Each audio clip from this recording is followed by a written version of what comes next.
Hi, to chat more about the impact of the fuel increase, we're joined by Chief Business Development Officer Annelien van der Poel. Annelien, good afternoon. Thank you for joining us here on the SABC.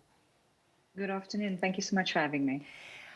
Look, we've seen South African consumers will be paying the highest petrol price per litre that the country has ever seen. Obviously, this happened from June 1st onwards. And despite the announcement made by National Treasury at the 9th hour, an extension of the general fuel levy reduction, you're of the view that this will have knock-on effects, almost too catastrophic rather to imagine.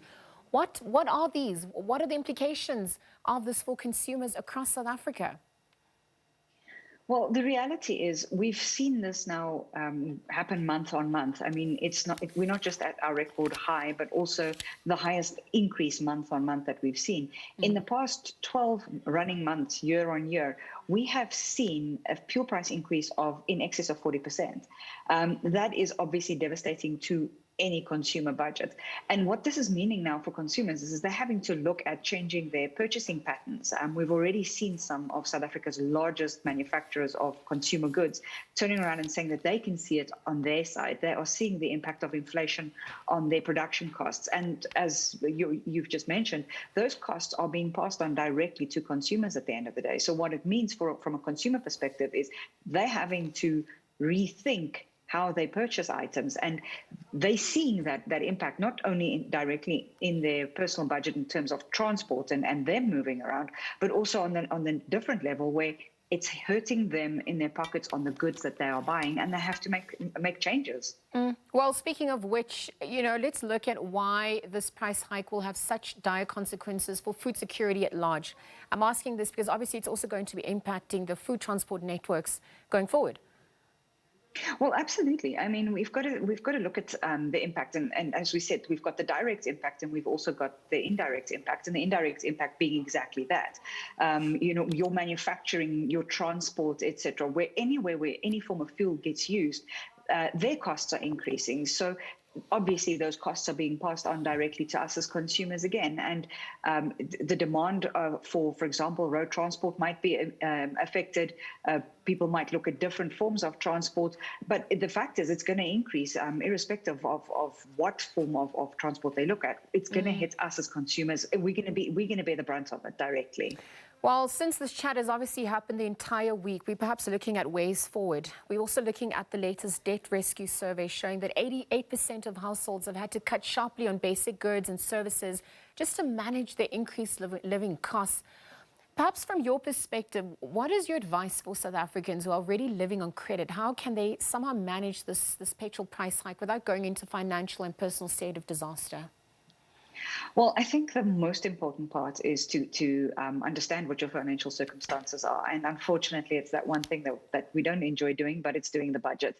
Once we have that personal budget set out in front of us, we've had a look at a couple of months worth of bank statements.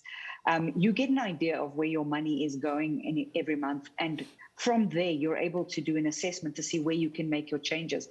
When it comes to living expenses, review for possible items that you might be spending on that you could possibly cut down on, but also review, contracts and agreements you might have. See if, for example, you can shop around and get better prices.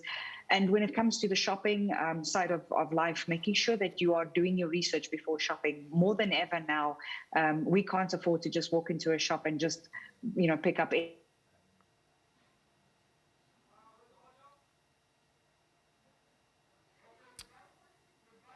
Right, Annelien, we seem to have lost your audio there. I'm just going to conclude this conversation by looking at a final point, perhaps as we end off here. There's about 25, we're above 25 rand rather, nearing 30 rand a litre. This as the war in the Ukraine drags on. I mean, these high prices are obviously feeding into food costs, as you've alluded to, and various other goods at large.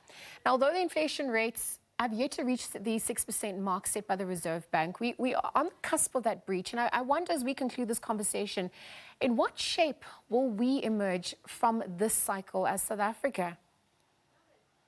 Well, I hope you can hear me now. Yes. The reality is I don't think this is the end. Most economists don't think this is the end. We're probably in for even higher inflation rates coming in the months, because the effect is going to come onto us in the next couple of months. So it's probably going to go even higher, and definitely it will have an impact on interest rates further, and cost of goods rising. So we're in for quite a rough ride in the next couple of months, and we're going to have to take control of our own personal finances to the degree that we still can. Annelien van der Poel, thank you very much for your time, your analysis. Again, Chief Business Development Officer Annelien van der Poel, chatting about the impact of fuel. This is our fuel prices increase this week, perhaps its impact across the value chain.